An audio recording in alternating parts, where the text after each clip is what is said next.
사람 병원들은 1층에 있는 경우가 거의 없는데 동물병원들은 이윤이 많이 남으니 1층에 보통 있는 거다라는 얘기를 하더라고요. 완전 공감했어요. 그렇긴 하네. 이제 접근성이 더 큰 것 같아요. 저희 음. 보통 고려할 때 강아지, 고양이 데리고 또 계단을 올라간다는 게 마냥 쉬운 일은 아니잖아요. 비싸긴 진짜 비싸잖아요. 맞아. 어째서 그렇게 동물병원들은 비쌀까요? 그거 항상 이제 보호자님이 저한테 호소를 하시는데 네. 일단은 인력이 너무 많이 들어가요. 이제 사람 같은 경우에는 자, 아 해보세요 하면은 순순히 아 하잖아요. 그죠? 엑스레이 찍을 때도 들어가서 가만히 계세요 하고 나가서 띡 찍고 하는데 강아지 한 마리만 하려고 해도 사람 한 3명씩은 붙어서 해야 되고 그러다 보니까 인력도 더 많이 들고요. 보험 적용도 안 되고 하는 부분들도 그대로 다 적용이 되니까 가격이 많이 올라가는 것 같아요.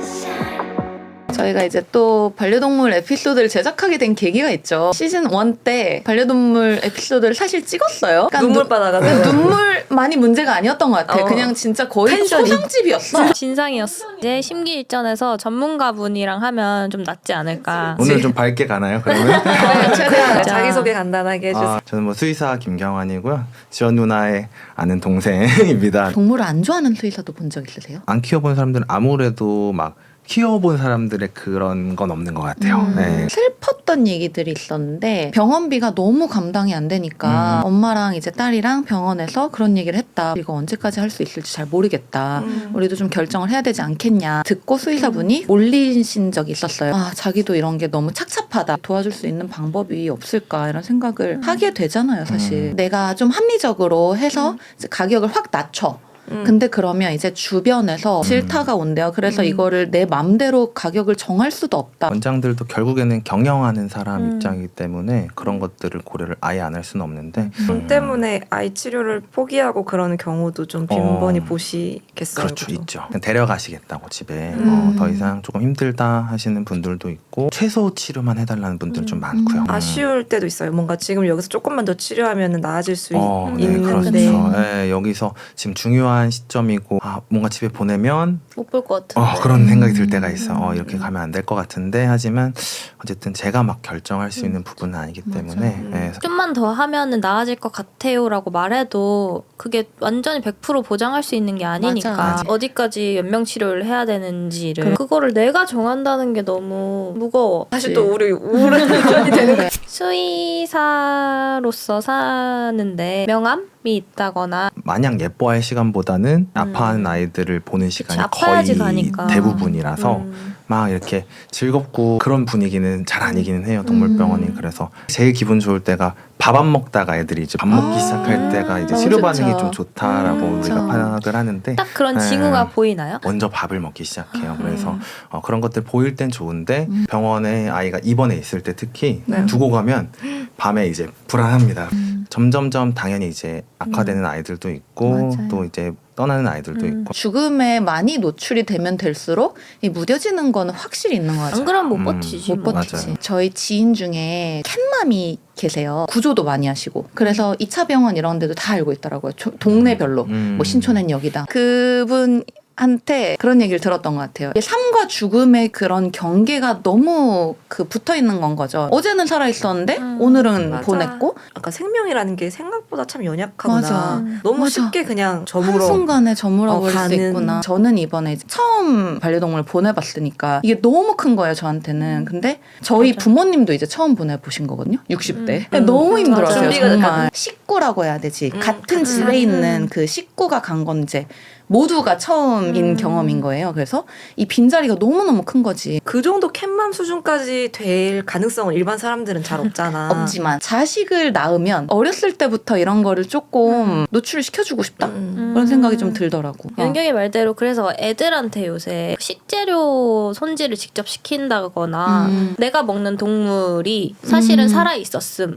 을 가르치는 게 되게 중요하다고 하더라고. 그게 조금 너무 딥하다. 힘들지만 너무 딥하다. 그러니까 뭐 직접 손질하라는 게 아니라 잡으라는 거 그러니까 아니지? 내가 우리 인생에서는 그게 우리와 뗄래야 뗄 수 없는 그런 것들이다라는 거를 당연하게 받아들이는 게 중요하고 그만큼 이제 식재료에 대한 소중함, 삶을 소중하게 여기는 계기가 될 수도 그치. 있는 거예요. 생명이나 삶. 그럼 어때요? 정말 죽음을 많이 마주하면 좀 초연해지는 시기가 올 거라고 생각하세요? 저는 아직은 그렇진 않은 것 같은데 제가 제가 맡은 아이들에 대한 그 애정이 생각보다 커요. 엄청 사명감이 큰 직업이에요. 그런 스트레스 같은 걸 관리는 어떻게 하세요? 아직은 잘 모르겠어요. 네. 근데 물론 뭐 귀여운 애들도 많이 와서 또 힐링이 이제 또 힐링 왔다 갔다 해요. 네. 저희 집 근처만 해도 동물병원이 어마어마하게 많은데 이 모든 의사들을 다 이제 정말 신뢰해도 되는 건지. 물론 수의사들도 간혹 뭐 오진을 한다거나 그런 경우는 있는데 요새는 워낙에 근데 수준들이 다 많이 올라왔어요. 한 10년, 20년 전에 비해서 지식 수준이라든지 실력들도 많이 올라오고 평준화되고 있어서 요새는 막 웬만한 병원들에도 막 CT도 있고요. 맞아요. MRI도 있고 그렇잖아요. 사실 그게 쉬운 일이 아니거든요. 사람 병원도 생각하면 대학병원급 가야 되는데 맞아요.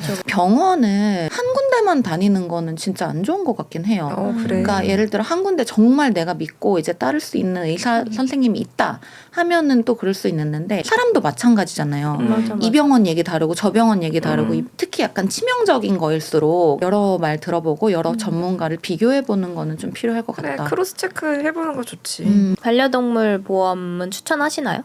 사실 막 제가 막 가입해주세요 하기에는 좀 그렇지만 그 문화가 잘 정착이 돼서 아까 제가 힘들다고 했던 그런 비용적인 문제들을 차치하고 치료에 집중할 수 있는 그런 환경이 됐으면 요즘은 또 많이 잘 나오는 추세인가 봐요. 물론 어릴 때 들어야 이제 그 얘기 많이 하죠. 어릴 때 들어야 되고 예전에 뭐 있었으면 또 가입할 때 뭐가 안 되고 뭐 이런 것들이 좀 많아요. 저는 이번에 그 강아지를 보내면서 내장 칩을 하잖아요. 그러면 사람처럼 이렇게 등록이 국가에 되잖아요. 그러면 그 애를 보내면 사망 신고도 해야 돼요. 아이를 보낸 시점에서부터 30일 이전에 신고를 안 하면 과태료가 부과된다? 근데 그게 마음 아파. 진짜 너무 그 신고를 하면서도 그게 또 너무 이제 힘들잖아. 기간을 좀 길게 주심이 어떨까? 그러면 이 시기에는 막 약간 강아지들이 고구마 많이 먹고 와가지고 비만되고 이런 맞아. 거 있잖아요. 살쪄. 네. 그런 것처럼 귀여워. 뭔가 좀 조심해야 되는 음식이 또 있을까요? 자일리톨도 사실은 먹으면 안 되거든요. 자일리톨은 그렇게 많이 알려져 있지는 않은 것 같아요. 그래서 그렇다. 순간적으로 심한 저혈당이 온다거나 간이 망가진다거나 그런 경우가 있어서 고양이도 안 돼요? 일단은 피하는 게 좋을 것 같아요. 고양이들은 또 백합류 피해야 되는 거 그것도 생각보다 유칼립투스랑. 꽃 선물하면 안 돼. 그 고양이 키우는 사람들은 맞아. 강아지 고양이 체벌에 대해서는 어떻게 생각하세요? 고양이들은 어렵고요. 학습 이런 것. 강아지들은 사실 안 하는 게 제일 좋긴 하죠. 안에서 교육할 수 있으면 가장 좋은데 요새는 많이 알고 계시겠지만 강한 거절의 표현 같은 것들은 아이들이 배울 수 있기 때문에 고양이도 마찬가지고요. 그렇게 교육하는 게 좋지 않을까 싶어요. 이게 루머인지 아니면 진실인지 모르겠으나 동물병원에서 쓰는 약들도 그냥 사람들이 먹는 약을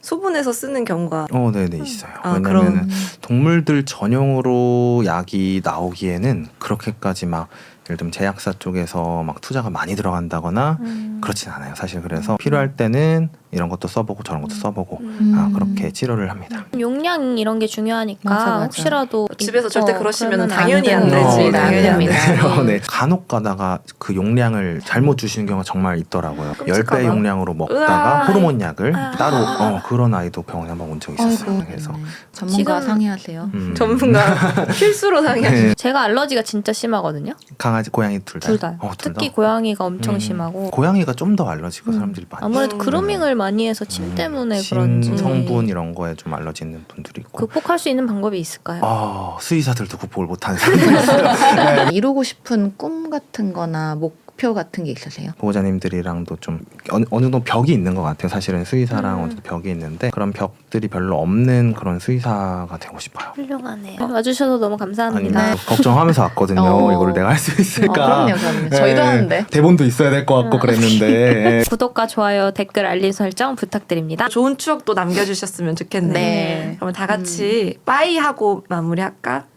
교환님 네. 나와주셔서 감사합니다. 다 같이 빠이예요. 빠이 하면 되나요? 네. 네네. 하나, 둘, 셋. 빠이. 감사합니다. 약간 욕먹었던 것 중에 도베르만이 있거든요. 친정에. 그때 한번 훈련사분이 오셔서 교육을 받은 적이 있었는데 걔가 워낙 너무 사람을 좋아해서 훈련이 되긴 되는데 복종견? 으로 키우기에는 좀 무리가 있을 수도 있다 이런 얘기를 들었었거든요. 그래서 그 얘기를 했는데 이제 훈련사들이 오셔가지고 아니다. 사람 좋아하는 애가 훈련도 훨씬 더 잘한다. 훈련 잘 받는다. 그 의견에 대해서는 어떻게 생각하시는지. 글쎄요, 너무 케바케일 것 같아서 그렇다고 합니다. 굉장히 욕을 많이